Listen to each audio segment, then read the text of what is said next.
Hi there, folks. I'm Joshua Orro, the Mustang Prince. Welcome to Mustang Prince Orro Reports. You know, I'm feeling in a bit of a romantic mood today because of, today being Valentine's Day. And today's subject isn't just a film about romance, but it is also another Shakespeare story. And that story happens to be Romeo and Juliet. But unlike Midsummer Night's Dream, which I talked about before when I blogged Strange Magic, I didn't officially participate in Romeo and Juliet on stage, but my sister did instead.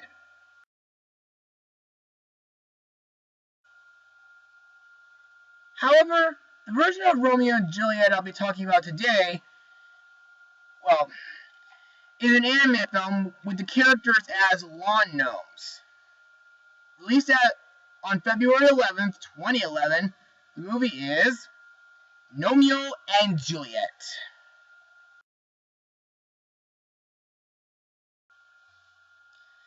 Now, let's get started. Though Romeo and Juliet belong to feuding garden gnome families, they meet and fall in love in a ninja style. But the clan's shared animosity is exacerbated when Tibbles dies, in part because of the actions taken by Romeo to defend a friend whom Tibbles was attacking. After getting some stage advice from a statue of William Shakespeare and getting some aid from a plastic flamingo and a mushroom, Romeo attempts to set things right and win the heart of the lawn ornament he loves. So, what are my thoughts on this movie? Well, I liked it after I saw it in theaters, and I still like it today. Plus, I believe it does make a great movie to watch on Valentine's Day. Now, it's time for me to explain some more information in my Mustang notes. Now, this movie was directed by Kelly Asbury, who also made Shrek 2. The original screenplay was written by John R. Smith and Rob Spankling. Kelly Asbury, Mark Burton, and Kevin Cecil, Emily Cook, Kathy Greenberg, Andy Riley, and Steve Hamilton Shaw worked on the final screenplay. The film was the original idea of Sprackling and Smith, who sold the script to Disney through Rocket Pictures. Initially, the film was going to be produced by Walt Disney Animation Studios, but the production shut down by its chief, John Lasseter, after the Pixar acquisition. Miramax Films picked up the project and guided its production until the division closed down. Australian director Adam Elliott was approached and asked to direct the film, but he rejected the offer due to the film's incompatibility with his style, as well as his lack of experience with CG. The film later was picked up and produced by Stars Animation in Toronto. It was finally released under the Touchstone Pictures banner, becoming Touchstone's first animated film since 1993's Tim Burton's Nightmare Before Christmas, and also Touchstone's first and only film to receive a G rating from MPAA, despite some mild language being used in some bits of it. Now, I recently dug out some information which was reported on March 2012. You see, it was reported that a sequel titled Romeo and Juliet Sherlock Gnomes is in development at Rocket Pictures. Andy Riley and Ken Cecil, two of the 7 writers of the first movie, are writing the script for the sequel, and Steve Hamilton Shaw and David Furnish are producing the movie. And Elton John, an executive producer, is, again composing new songs for the movie. The film will feature Sherlock Gnomes, the greatest ornamental detective, hired by the characters from the first film, who will try to solve a mystery of disappearing gnomes. In September 2012, it was reported that John Stevenson, the director of Kung Fu Panda, has been set to direct the sequel. If that's true, then I hope it'll be as good as this movie, though. Anyway, there are some things I liked about this movie as well. For example, the opening was pretty clever, saying that the movie has been told many times before, even on stage, and this is how the gnomes want to tell it. It's kind of like similar to the opening from Disney's Robin Hood. Sort of. Also, the lawnmower races are pretty darn cool. And great music, which I'll talk about later. And also, watching this movie did make me think of going to the sorry, I'm tongue-tied. The Globe Theatre in London.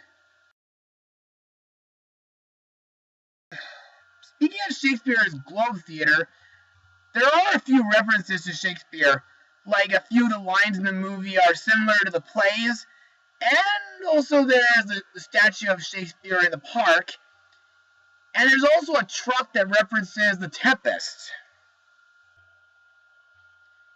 Now, some people may argue that this isn't the best telling of Romeo and Juliet, but in a way, they're right. I've heard some people say that the best telling of Romeo and Juliet belongs to West Side Story, which I can agree with. Also, Disney's Broadway musical Aida is another great way of telling it too.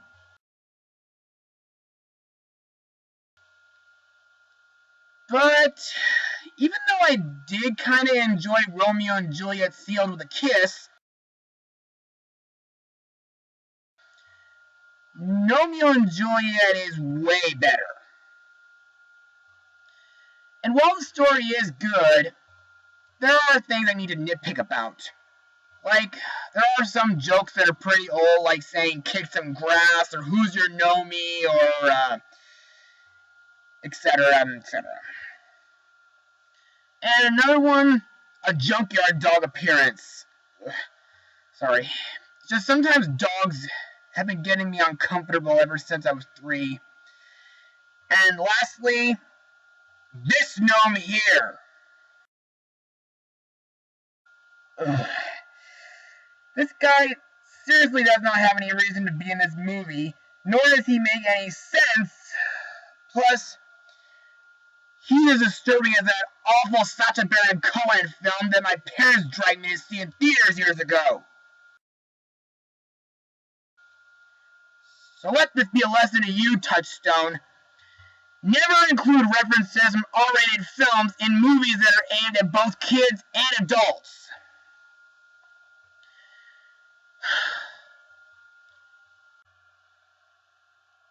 But I will say this too.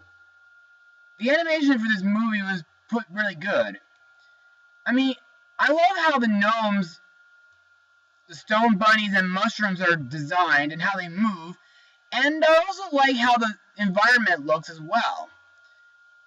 I mean, sometimes you can actually see chips and stone missing on some of the gnomes, and there's moss growing on some of them, and, well, their eyes still look like they were hand-painted even when they move around. And now this movie does have some great songs in it, and most of them are sung by the great Elton John, who happens to be one of my favorite singers.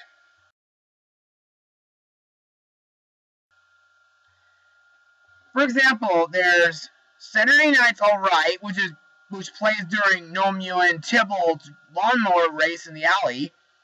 There's Don't Go Breaking My Heart, which plays while Romeo and Juliet, are fixing themselves up before their date. There's also, I don't know if you guys remember it, but Benny the Jets does play while Benny is dancing on a banana keyboard of a laptop. And there's also Rocket Man plays a few times in instrumentals as well. However, your song does play out okay. I mean, sure, Paris is a bit off key, but at least it does make up for it when they let Elton John sing it in the middle of the song. And there's also Crocodile Rock, which is played at the end.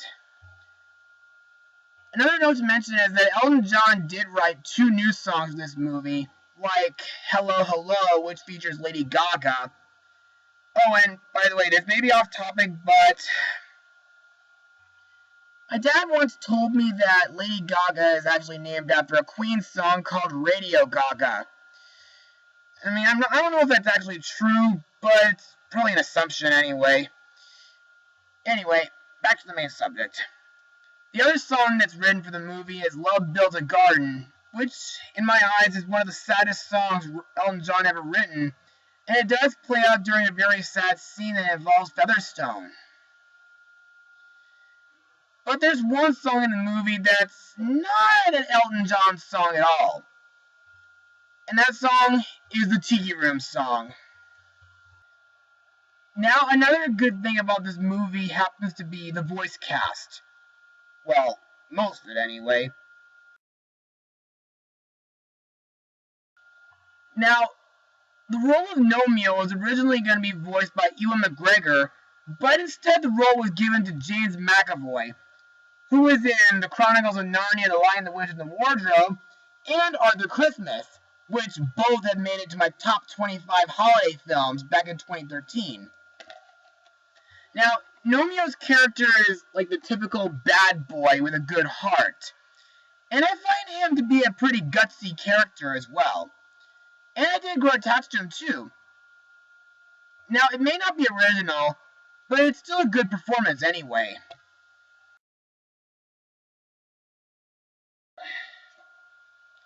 Now, originally Kate Winslet was going to voice Juliet, but instead she was given to Emily Blunt, who was in Hayao Miyazaki's final movie, The Wind Rises, and was recently in Disney's Into the Woods.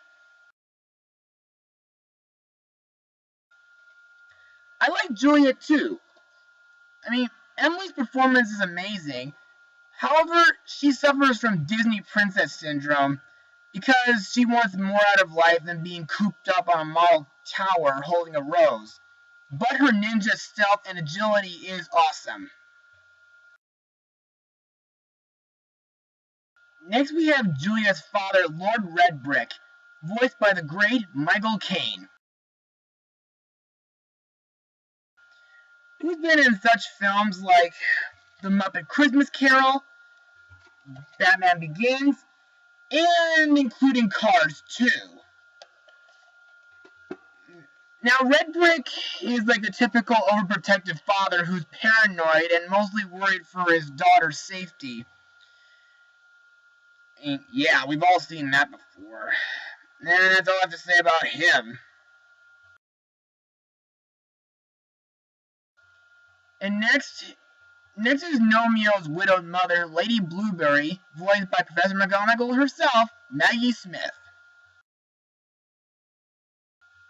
Need I say more?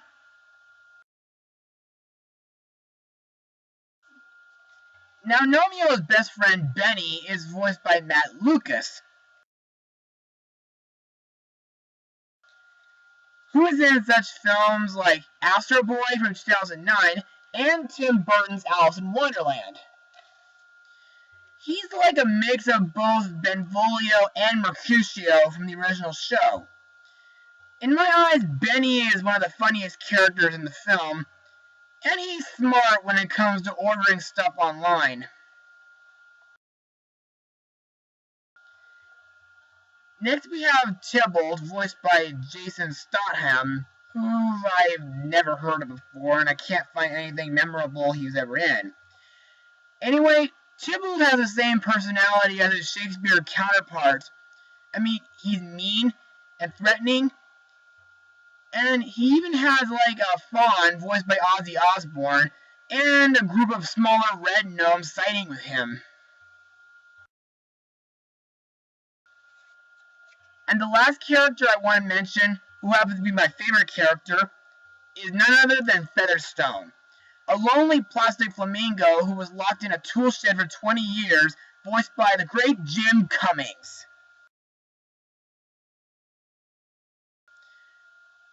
He serves as our Friar Lawrence for the movie, and he's also a great comic relief character with his rod legs that act like tentacles, and I just love the thick Spanish accent Jim gives him.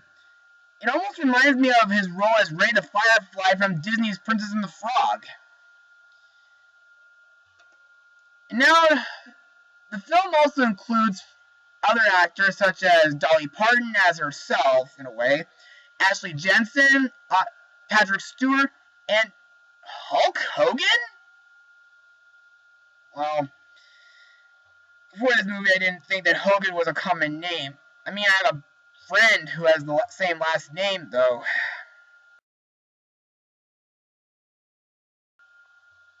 Anyway, it's time to move on to my final words. Overall, Gnomeo and Juliet is a decent movie to watch on Valentine's Day.